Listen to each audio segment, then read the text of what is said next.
Straight ahead on 12 News, Pirate Pride reaches new heights at Park Center. Senior captain number 23, Caleb Morris. Then a difficult balancing act involving wild turkeys. But first, a shock to a city. The fallout in Robbinsdale from a prostitution sting. 12 News starts right now.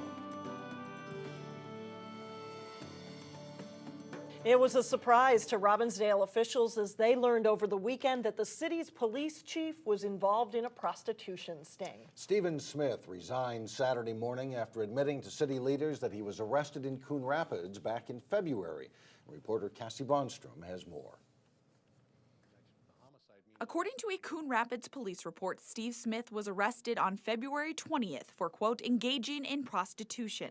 Robbinsdale records show Smith was scheduled to work that day, but instead the chief went to an undisclosed home around noon. He and 11 other men were arrested in the sting, cited and booked into the Anoka County Jail. Coon Rapids police say they did not know at the time of his arrest that Smith was a member of law enforcement.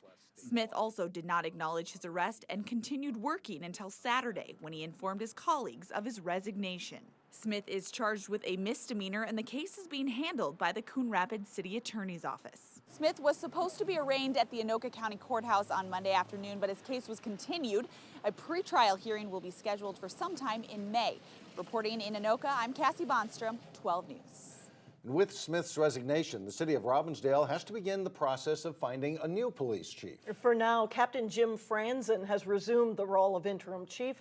And as Delane Cleveland reports, the first order of business for Franzen is to restore the public's faith in the Robbinsdale Police Department.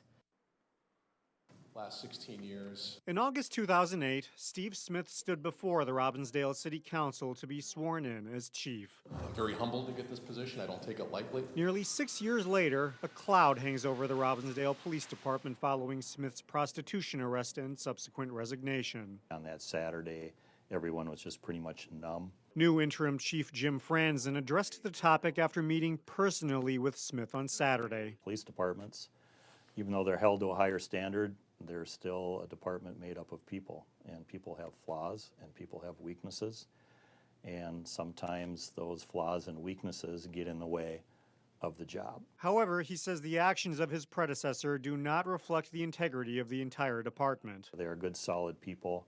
They take pride in the organization, and from what I'm hearing from them is they definitely want to move forward, and they want to show the community that they're going to continue to do the professional job that they've always done. Meanwhile, finding a permanent replacement for Smith could take months. We've promoted from within at least the last 3 times. Councilmember Bill Blonigan endorsed Steve Smith's promotion back in 2008. Due to the fact that we had been able to watch him in action, we didn't have any problem with the recommendation of then Chief Shellum. He said he's not sure which route the city will go this time around. Could be Mr. Franzen, the acting chief. What we would normally do is figure out at a public meeting. Until then, the Robbinsdale Police Department will continue with business as usual. I don't begrudge the community at all to raise questions, but we're going to do our best to try and assure them that we are still going to continue to do that job that we should be doing for them. Interim Chief Franzen says he'll meet with Robbinsdale City Manager Marcia Glick at some point to come up with a list of candidates. The City Council would then endorse one of those people. And Mike and Alex, like Blonigan said, that could very well be Jim Franzen, or it could be an outside candidate. We don't know. So we do know that process could take anywhere between 3 to 6 months is what he's predicting. A decision that they didn't expect to make. Exactly. All right. Thank you very much. Well, after a search in the air and on the ground, Brooklyn Park police arrested a man accused of robbing a woman at gunpoint and forcing her into a car. It happened early Sunday morning near 63rd and Zane in Brooklyn Park. Police say the victim reported she was taken against her will, assaulted, and forced to drive to the 8100 block of Zane. Somehow, she got away and called 911 on her cell phone. The suspect then ran away on foot, and police launched a search that involved a helicopter and a police dog. Police finally made an arrest Sunday afternoon. The victim was checked out at the hospital with non-life-threatening injuries. Perhaps procrastination isn't such a bad thing. The Minnesota Revenue Department is advising families who may qualify for tax relief to wait until April 3rd to file a return. That's because the state and tax software vendors need time to plug in changes from the new tax relief bill approved by lawmakers on Friday. Revenue officials say the changes will benefit 1 in 10 Minnesota taxpayers. For a list of the changes, you can visit our Channel 12 Facebook page. It can be a conflict when neighborhoods and wildlife overlap. Brooklyn Park hopes to balance the needs of animals and people with a wildlife management plan. The issue came up when residents of one townhome association asked the city what to do about 40 wild turkeys that tend to spend a lot of time on and around their homes. They can make a real mess on paths and roofs. Well, the management plan could include other animals like coyotes, and the proposal would allow staff to use fences, harassment techniques, live trapping, and other methods to address the problem on public property. Pirate pride is at an all-time high. The Park Center girls basketball team made history by taking home a state title over the weekend. The school celebrated the feat today. Photojournalist Dustin Scholl was there to take it all in.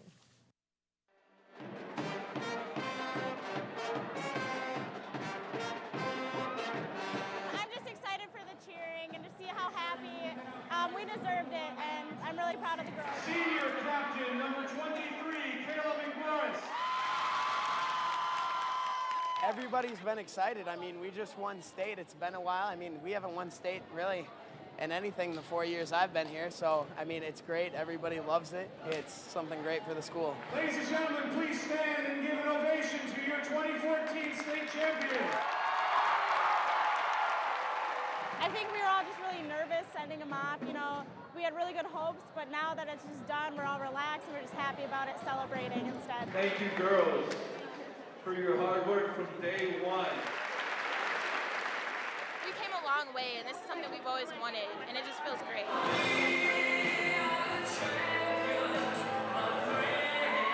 It was pretty improbable that we could win that thing with some of the things that were against us as you went into overtimes and stuff like that, and the girls just battled and gritted it out. It was just a great way to end the season, a great way to win state, and a great way for our girls to just get sent off, especially with Kayla being a senior. She deserved it. I know they will do it again next year, and I'm going to come back to watch. So proud, couldn't be more proud. They worked so hard in practice and made it a goal from the beginning of the season, and that's the ultimate reward, that trophy. So. And John Jacobson has complete highlights of the game coming up a little bit later in sports. Still ahead, a hobby with a purpose, how a Brooklyn Park man is using sports memorabilia to benefit others. Then later in sports, we'll lace up the skates for highlights from the Ted Brill Grade 8 Hockey Festival. But first, our own personal March Madness. Listen to this forecast on Tuesday, only a high of 20. We'll be right back.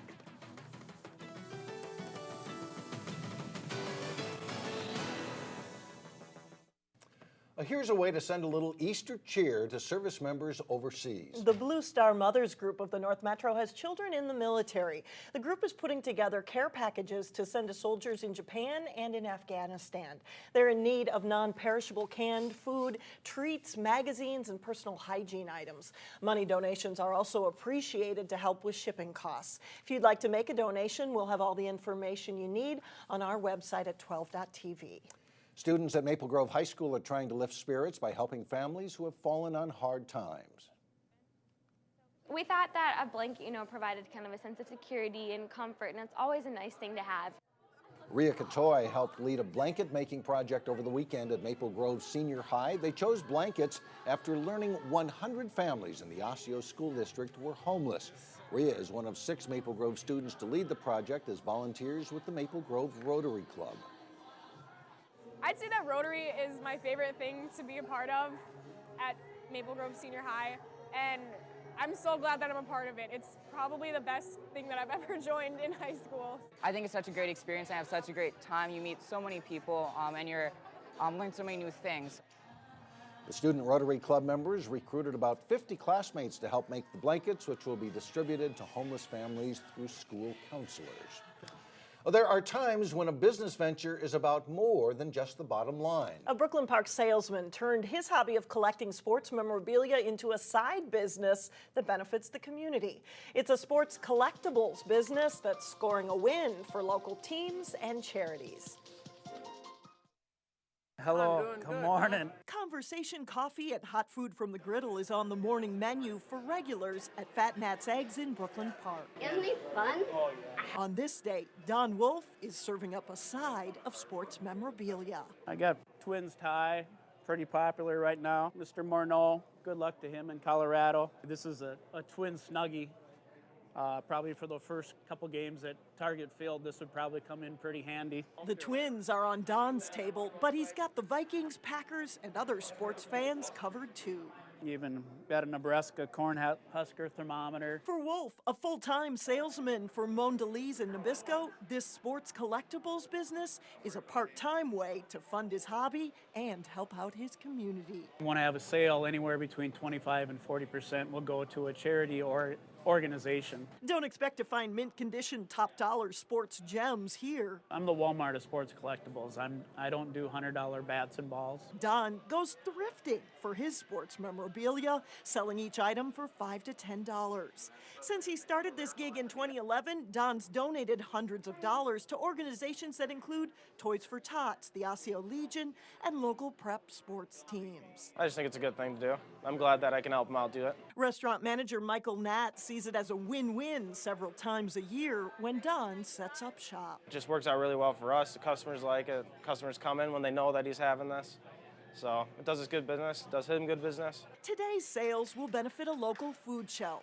And for Don, this side business serves as a fun way to talk sports and fund a hobby. Don holds 1 to 2 sales a month at different locations, and we will have some information at our website, 12.tv. Coming up, students in the Osseo School District take in an eye-opening learning experience. But first in sports, it was an amazing finish to the season for the Park Center girls basketball team. John Jacobson with the highlights next.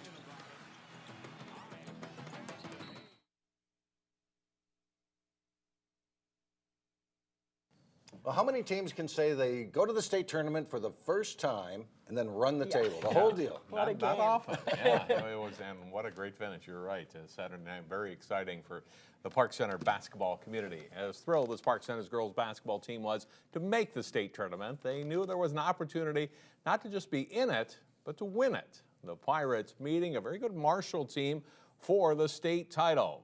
A slow start for Park Center in this game, though. Marshall getting out to the lead. Kenzie Beekman driving and scoring for an early 8-2 Tigers lead. Kayla McMorris with a 3 from the right side to put Park Center ahead 15-11. And Simonette had a big game for the Pirates, here burying a baseline jumper for a 17-16 Park Center lead. Danielle Schaub with a long 3. Park Center, though, struggles from beyond the arc most of this game. Sarah Bizey drives to score right before halftime, and the Tigers are up 29-24 at the break. Second half, the press works. McMorris leaps to steal the pass and scores the layup. Schaub will lob it to Michaela Hayes for the hoop and foul. Park Center's within 52-48. Simonette with a 3 from the corner, and Park Center pulls to within 1, 54-53, 26 points in the game for Simonette. Bad news, though, for the Pirates. They lose Dubois and then McMorris to fouls in the game's final minute. But freshman Danielle Schaub hits the clutch shot that Pirates fans will remember to tie it up and send this game to overtime. Marshall goes ahead again, but Hayes scores and ties it with 35 seconds left in the first overtime. And that sends the game to a second OT.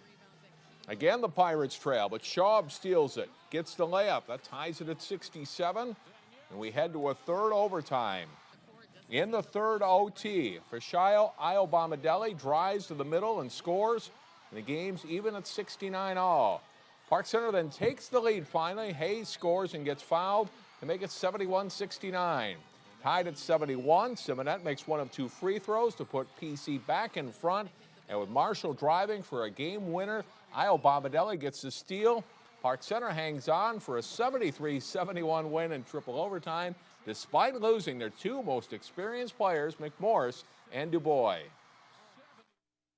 Yeah, it was stressful at first because they're the leaders of the team, but we're the young ones. We've played together before, and we know where each other are on the court. We know how to play together well. And even though they were on the sidelines, they were still so supportive, cheering us on, telling us that we got this. And yeah, we were worried because we didn't have as much height, but since they found out, we had to do it for them, and because it's Kayla's last year, so it was a big deal. And I think you can see over the course of the whole season that we played pretty good defense all year and gave ourselves chances, especially tonight when it came down to it. I mean, with Kayla and McKenna on the bench and kids who are bought into defending and the way they came out, I mean, the defense won it tonight, if you ask me. The Pirates finished the season with a 26-5 record. Kayla McMorris is the only senior on the Park Center roster. The Grade 8 Hockey Festival wrapped up a 3-day run Sunday, spotlighting high school seniors who have yet to make a college commitment. The Section 5 team included 3 Maple Grove players, Sam Valerius and Champlain Park's Bryce Plunkett among them. Brett Gravel of Forest Lake scores in this high-scoring game between Section 5 and Section 7. And then Chase Springman will score. Section 7 team will lead, and they later go on to win Section 7 over Section 5 by a final score of 7-6. Section 6 All-Stars featured local players like Hopkins number 3, Anthony DiGiulio, plus Wayzata players, 4 of them. Number 13, Chad Olson among them. It was the final of 3 games for all the players on this team as well. Section 6 All-Stars in the light blue defeated the Section 3 team by a final score of 3-1. And that's a look at sports for today. Spring sports practicing, but not outside. All right. For a while, yeah, maybe. Yeah, no. Thanks, John. Still ahead, one impressive collection and one eye-opening learning opportunity. What students in the Osseo School District are finding out when we come back. And finally, some elementary students in the Osseo School District are realizing just how lucky they are. They're getting ready to deliver supplies to a school in Mexico. And this was one of the collection days at Rice Lake Elementary in Maple Grove. Charlize Sayre and school board member Tammy Epley went door to door picking up donations. Students have been raising money to buy school supplies for students in Sasabe, Mexico. Next month, several students will help deliver the supplies, but it's already been a learning experience. Before I saw the pictures of the place I was going, I thought that everybody just had a school like this. Everybody had the same thing, but I realize how lucky I am that I have a great school like this. They have been donating supplies to Mexico students for 12 years now. And this year, with the help of service groups like Rotary and Lions Clubs, they also hope to buy a school bus to donate. They get to go down and do it in person, and I think they ride horses in, and they were pretty well honored down there. You when think they of go. those dozens of students Right. that get that experience. Yeah. That's right, over the years. That'll do it. That's it for now. Thanks for joining us, everyone. We'll see you back here tomorrow, and Community Corner is coming up next.